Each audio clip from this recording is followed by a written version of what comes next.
Hey yo, what's going on YouTube? Welcome back to another video, and today we're going to be going over the most pointless testosterone dose you could do for a cycle. I've gotten tons of controversy over this, but obviously I keep shit real with you guys. Let's roll the intro.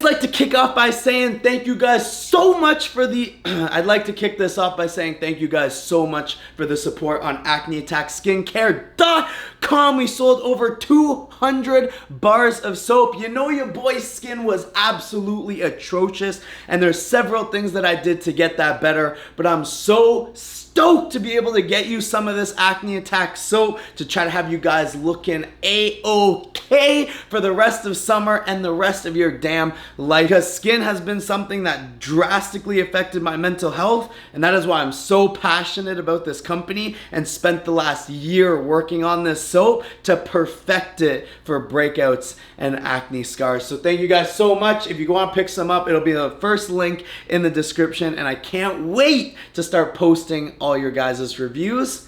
But let's get into the topic of this. The most pointless testosterone dose that you could ever do for a cycle is 200 milligrams to 299 milligrams of testosterone, and I'm gonna give you several reasons of why. Let's break down an average TRT dose for testosterone. An average TRT dose is anywhere from 125 milligrams of testosterone all the way to, you could argue, 199 milligrams. But 199 milligrams or 200 milligrams is still gonna put you over the natural range of testosterone. For sake of argument, let's say it's 125 to 170 milligrams. So yes, you gym bro that's TRTing at 250 milligrams of testosterone, you're fucking ridiculous. You're losing your fucking mind, and you're absolutely fucking all your results up, I promise you. But let's go on to the other side of things.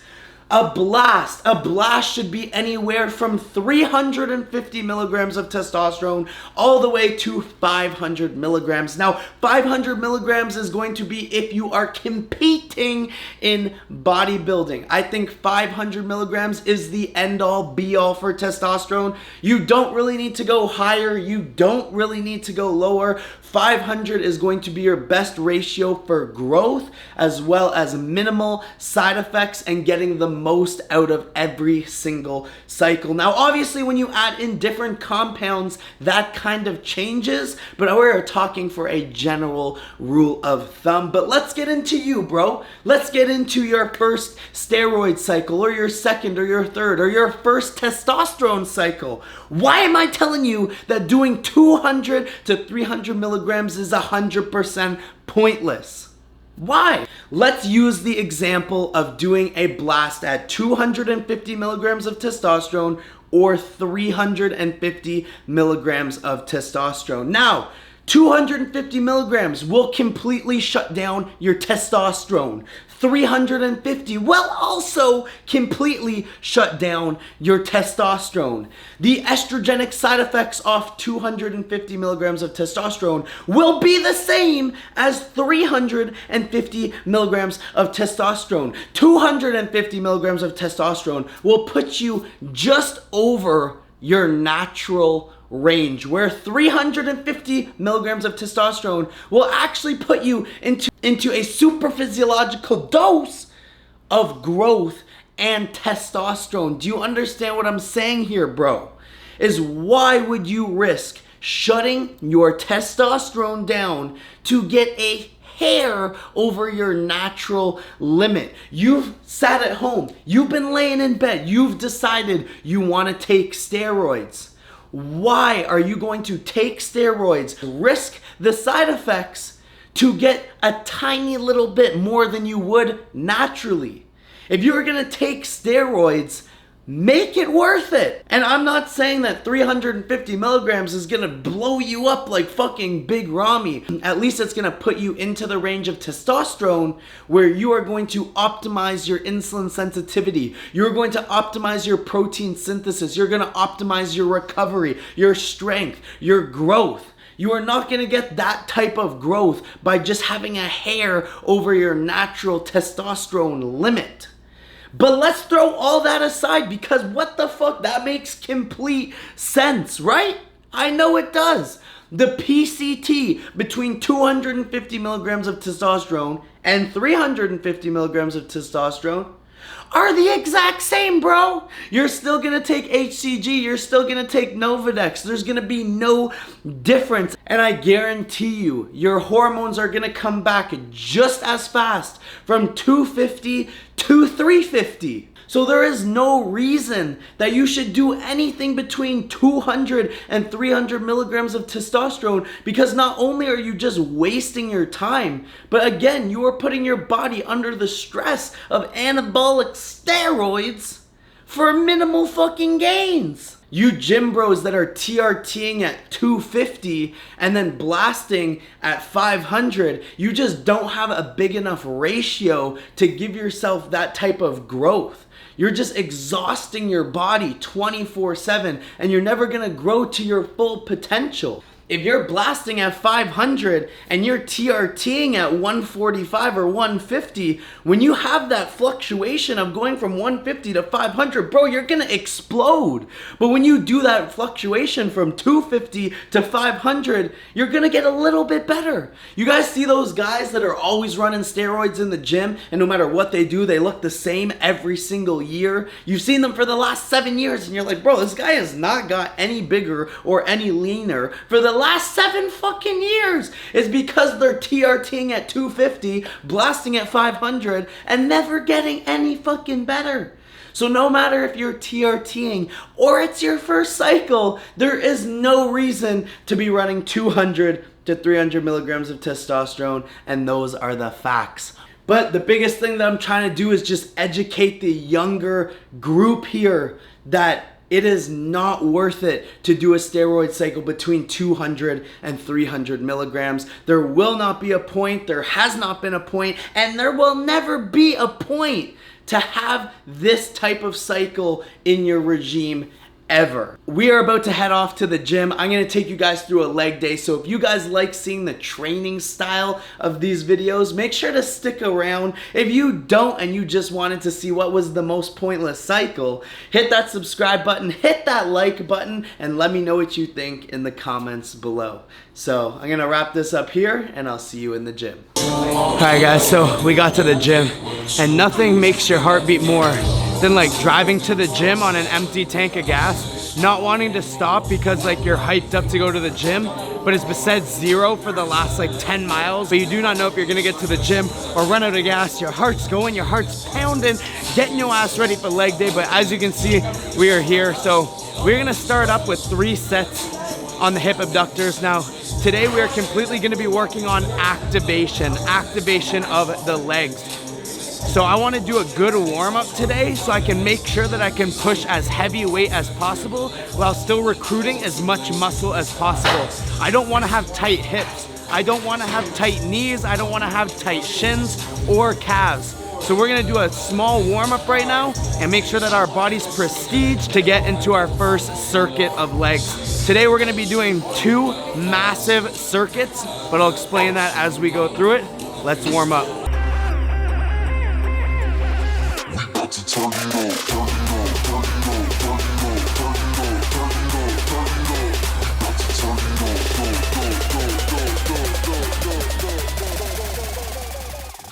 We're gonna start circuit number 1 right now, and I got this top, the Regan Grimes and Antoine workout. I mean, they're 2 people from kind of the hometown where I live, and I've gotten the pleasure to train and hang out with Regan in the past, and honestly, like, that was probably some of the hardest training I've ever done. So we're gonna go after his leg day today. So what we're gonna do is we're gonna do a few circuits. What I mean by circuits is we're gonna do 1 exercise after another exercise after another exercise, back to back to back, we're gonna do 5 sets of that. So what we're gonna start with is leg extensions. Right after leg extensions, we're going into the hamstring curls right beside that. And then right after the hamstring curls, we're doing stiff leg deadlift just with a 70-pound weight and really gonna work on that contraction and that squeeze at the top. So let's start it up.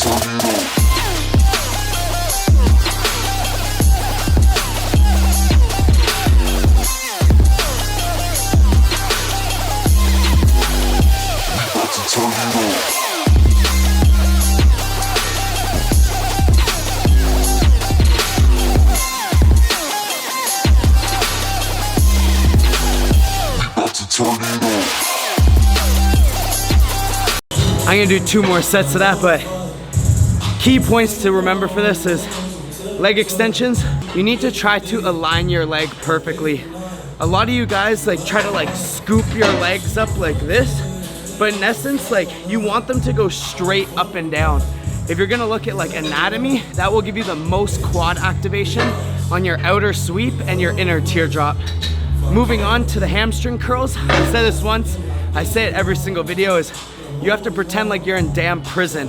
When you're doing hamstrings, the only way to take your glutes out of the mix is to flex your glutes. So pretend you're in prison and you just dropped the soap and you are flexing your glutes so fucking hard because you are not trying to get big Jamal behind you. And that is gonna get you the most amount of hamstring activation. For stiff leg deadlifts, just go by feel. I have a slip disc, so I can't go all the way down, but I go down until I feel a nice stretch on my hamstrings and then come up and flex my hamstrings and my glutes. So 2 more sets and I'll see you guys for the next circuit. There's a reason that we did that circuit first is because like when you have the strength to squat 800 pounds, like leg press like 1,200 pounds, I'd need to do something that tires my body out before I get into things like squatting, leg pressing, any compound movements, because right now, given my lower back issue, I just don't want to be pushing the weights that I normally push, but I still want to go heavy. And you guys hear me say all the time, like, heavyweight builds muscle. Heavyweight is relative to everybody. Just because 800 pounds squat is heavy for me, 400 pounds could be heavy to you. Fuck, 135 pounds could be heavy to you. Whatever's heavy to you is fucking heavy. So don't think when I say you need to lift heavy weight, you need to be lifting 4, 5, 6, 7, 800 pounds. You just need to lift heavy for you. That's all that matters. We're only doing 2 exercises. We're doing vertical leg press, which I don't have a vertical leg press in Canada or at my gym. And we're supersetting that with walking lunges down this fucking path. That's it, 5 sets. This one's super simple. Maximal exertion. Let's lift some heavy ass weight. For the lunges, I don't want to see any body weight lunges. I want to see at least 5s, 10s, 15s, 20 pounds in your hand. Let's fucking push this.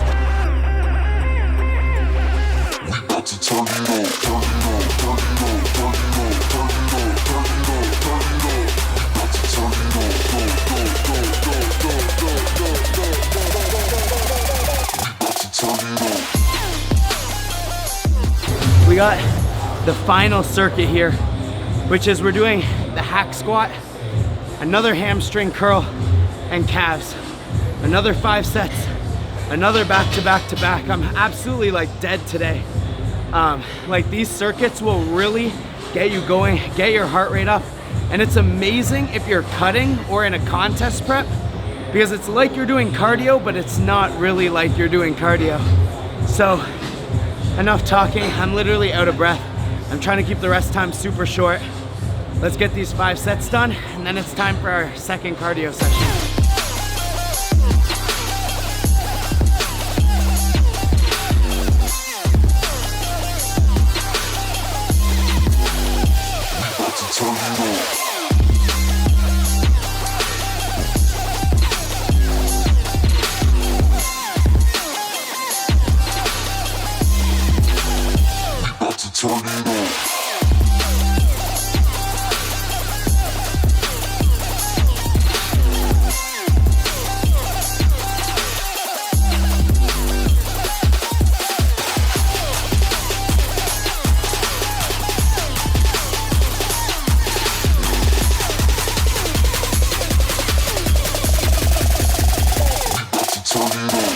That wraps up leg day.